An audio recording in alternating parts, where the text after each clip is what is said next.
last 10,000 years. Since the 1960s, it's been led by the Al Assad family, who have ruled it as quasi-dictators until the Arab There's many different problems in the world. Who will be there to fix and help the situation? What can I do to help these refugees? But the Assads refused to step down and started a brutal...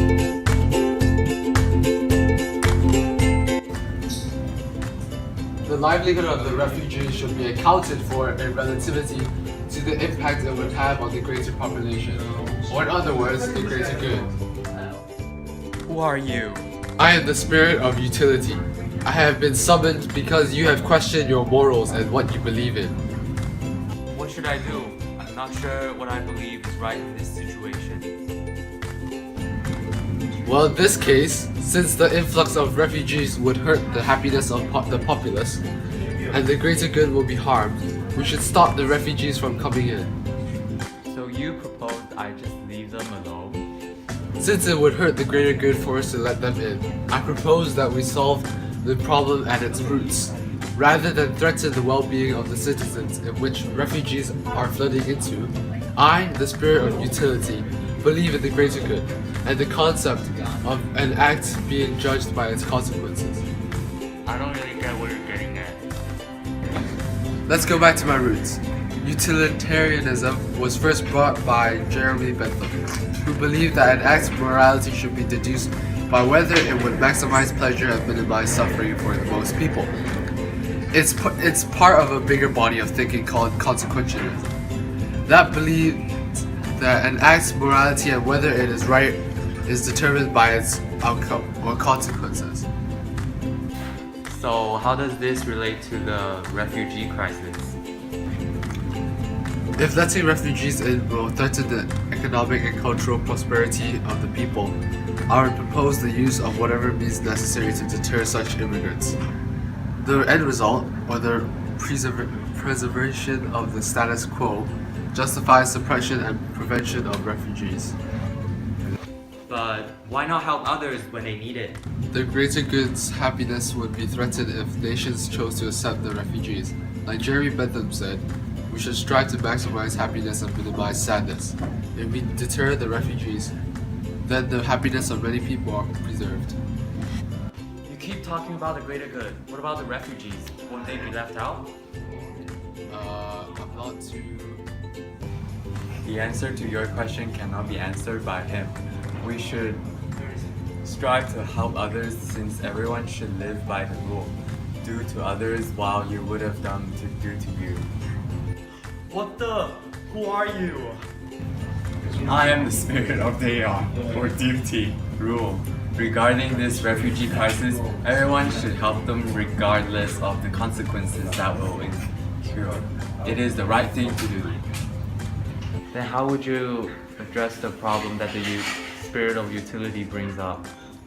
Well, it tells us that bringing them in would affect the greater good. It is our duty and the rule of God as determined by a universal maxim that we should do whatever is right under any circumstances without any exceptions. This is what makes our actions moral. What is a maxim exactly? Well, deontology was first recorded by a thinker in Poland called Immanuel Kant. He believed that the world should live by a universal maxim determined by our natural moral compass or by a moral foundation that we trust.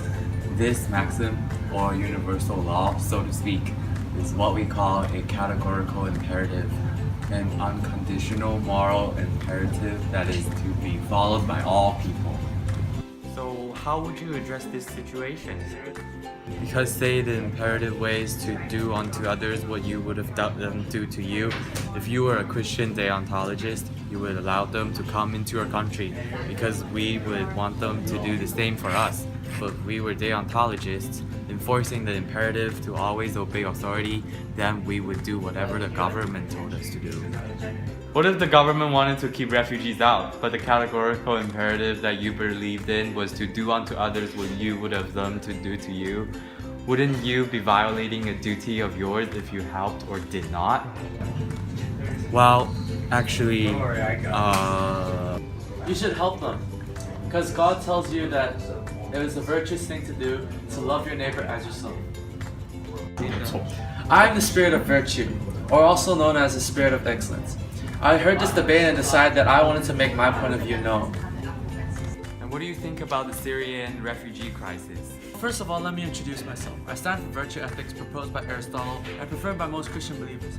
Aristotle came with the 4 cardinal virtues: fortitude meaning courage, temperance meaning control, justice to enforce excellence, and prudence to be able to know what is right to do.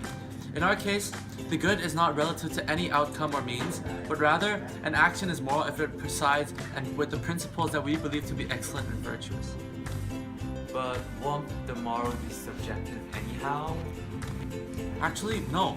Our morals are based on the objectiveness of a certain moral standard, revealed to us through principles such as the Bible, 10 Commandments, the Beatitudes, etc. These virtues are discovered through reason, acquired through practice, and developed in a community of character. How would you deal with these massive dilemmas like these? Well, our philosophy does not only apply to dilemmas like these. As one applies the virtue ethics to his life, we practice following proper virtuous life in all situations, so that when it comes to figure out what to do in situations like these, we can be front-loaded or prepared for what is to come. Then how would you address this crisis? Well, as we are applying Christian virtues, I believe that we should love our neighbors, those who are in need, as to address the as well as addressing the happiness of the local population. We must have faith in God to follow through, as He said that His servants would prosper. Should we not help others just as God has helped us? But then, aren't there financial and economic threats that helping the refugees could bring? God teaches us to be selfless servants of the Lord. When we abandon our pleasures, we become better and more virtuous servants of God. This is what we should strive to do every single day. A pretty hard bargain. I am truly unsure of how to address this problem. You guys all make your philosophy seem right, but virtues seem to be the most strong stance. Utilitarianism failed to address my problem of the party being left out, and deontology couldn't violate 2 absolute rules that were in place.